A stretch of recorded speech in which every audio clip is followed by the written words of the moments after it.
بسم اللہ الرحمن الرحیم۔ السلام علیکم۔ چوری کی سزا ہاتھ کاٹنا ہے۔ جلاد نے اپنی تلوار فضا میں لہرائی تو اس کی چمک نے میری آنکھوں کو خیرہ کر دیا۔ میرے دونوں ہاتھ شکنجے میں جکڑے ہوئے تھے اور سامنے کھڑا مجمع سانس روکے میرے انجام کا منتظر تھا۔ قاضی کے الفاظ میرے کانوں میں پگھلے ہوئے سیسے کی طرح اترے تھے۔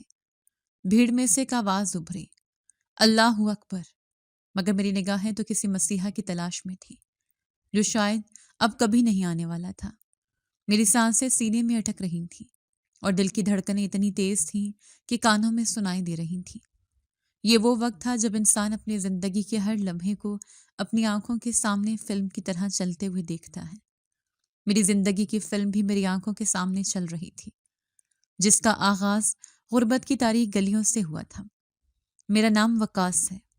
میں اپنی ماں کا اکلوتا بیٹا تھا اور میرے باپ کا سایہ میرے سر سے بچپن میں ہی اٹھ گیا تھا۔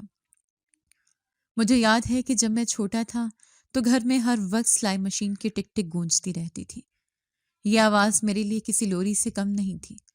میں اکثر رات کو اٹھ کر دیکھتا تو اماں کی کمر جھکی ہوتی اور وہ سوئی میں دھاگا ڈالنے کی کوشش کر رہی ہوتی تھی۔ ان کی انگلیوں پر سوئیوں کے نشان تھے جو ان کی محنت اور قربانی کی گواہی دیتے تھے۔ ایک رات میں نے اماں کے ہاتھ سے قمیض کھینچتے ہوئے کہا، اماں بس بھی کر دیں، اب سو جائیں، آپ کی آنکھیں خراب ہو جائیں گی۔ اماں نے مسکراتے ہوئے میرے سر پر ہاتھ پھیرا اور محبت سے بولی، بیٹا اگر میں سو گئی تو تیرا پیٹ کیسے بھرے گا؟ تو سو جا، مجھے بھی یہ سوٹ مکمل کرنا ہے، صبح باجی کو دینا ہے۔ میرے دل میں ایک عجیب سی ٹیس اٹھی۔ میں نے ان کے کھردرے ہاتھ تھام لیے اور بھرائی ہوئی آواز میں کہا، اماں میں بڑا ہو کر بہت کام کروں گا، آپ کو کبھی کام نہیں کرنے دوں گا، آپ کو رانی بنا کر رکھوں گا۔ اماں نے میری پیشانی چومی اور کہا، میرا وقاص بڑا ہو کر افسر بنے گا، پھر ہم سکھ کا سانس لیں گے۔ وقت پڑ لگا کر اڑتا رہا۔ اماں نے مجھے دنیا کی تمام آفات سے بچا کر رکھا۔ انہوں نے اپنی جوانی اور صحت مجھے پالنے میں لگا دی۔ میں جوان ہو گیا لیکن حالات نے ہمارے گھر کا راستہ نہیں چھوڑا۔ میں نے تعلیم حاصل کی مگر نوکری ملنا محال ہو گیا تھا۔ میں سارا دن نوکری کی تلاش میں جوتیاں چٹکاتا اور شام کو خالی ہاتھ گھر لوٹتا۔ اماں کی آنکھیں اب کمزور ہو چکی تھیں مگر سلائی مشین کا پہیہ اب بھی چل رہا تھا۔ میں دیکھتا تھا کہ اب اماں سے وہ کام نہیں ہوتا جو پہلے ہوتا تھا۔ ان کی کمر میں درد رہنے لگا تھا مگر وہ مجھ سے چھپاتی تھیں۔ ایک شام میں تھکا ہارا گھر لوٹا تو اماں جائے نماز پر بیٹھی دعا مانگ رہی تھیں۔ ان کے سجدے طویل ہوتے جا رہے تھے اور دعائیں مزید گڑ گڑا کر مانگی جا رہی تھیں۔ میں خاموشی سے چارپائی پر لیٹ گیا۔ تھوڑی دیر بعد اماں میرے پاس آئیں اور میرے بالوں میں انگلیاں پھیرتے ہوئے بولی، وقاص بیٹا تو کب تک ایسے خوار ہوتا رہے گا؟ میرا دل گھبراتا ہے تجھے یوں پریشان دیکھ کر۔ میں نے جھنجھلاہٹ سے کروٹ بدلی اور کہا، اماں یہاں کچھ نہیں رکھا، سفارش کے بغیر نوکری نہیں ملتی اور ہمارے پاس نہ سفارش ہے اور نہ ہی پیسہ۔ مجھے لگتا ہے میں ساری زندگی یوں ہی دھکے کھاتا رہوں گا۔ اماں نے کچھ دیر سوچا اور پھر عزم سے بولی، بیٹا تو باہر کیوں نہیں چلا جاتا؟ سنا ہے سعودیہ میں بڑی برکت ہے، وہاں جا کر انسان کی قسمت بدل جاتی ہے۔ میرے بھائی کا بیٹا بھی تو گیا ہے، دیکھ کیسے ٹھاٹھ سے رہ رہے ہیں وہ۔ میں اٹھ کر بیٹھ گیا اور حیرت سے اماں کو دیکھا۔ اماں آپ کو پتا ہے باہر جانے کے لیے کتنے پیسے لگتے ہیں؟ لاکھوں کا خرچہ ہے اور ہمارے پاس تو گھر کا راشن لانے کے پیسے بمشکل ہوتے ہیں۔ اماں نے میری طرف دیکھا اور ان کی آنکھوں میں ایک عجیب سی چمک تھی۔ تو پیسوں کی فکر نہ کر، میں ہوں نا، تیرا باپ جو یہ چھوٹا سا مکان چھوڑ کر گیا ہے یہ کس دن کام آئے گا، اور کچھ زیور بھی پڑا ہے میرے پاس، میں سب کچھ بیچ دوں گی، بس تو باہر جانے کی تیاری کر۔ مجھے یقین نہیں آ رہا تھا کہ اماں اپنا سب کچھ داؤ پر لگانے کو تیار ہیں۔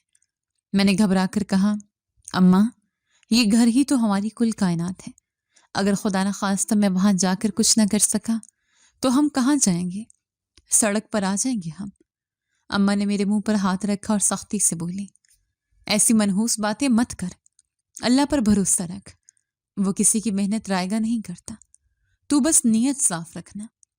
پھر وہی ہوا جو اماں نے چاہا تھا، گھر کے کاغذات گروی رکھ دیے گئے۔ اماں نے اپنے کانوں کی چھوٹی بالیاں بھی بیچ دیں جو شاید ان کے جہیز کی نشانی تھیں۔ رشتہ داروں کے دروازے کھٹکھٹائے گئے،